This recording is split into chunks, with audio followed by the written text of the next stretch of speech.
How to turn off the timer in Snapchat. Hey everyone, welcome back to the channel.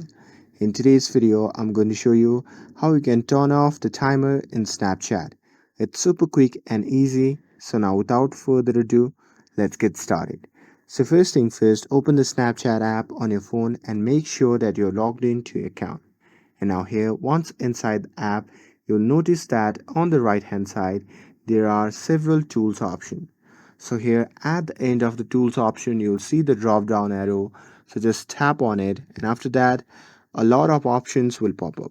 From there, you can simply tap on the timer option to turn it on.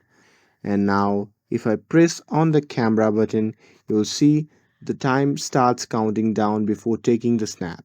And now here, to turn the timer off, simply look at the toolbar and there the timer icon will be now visible.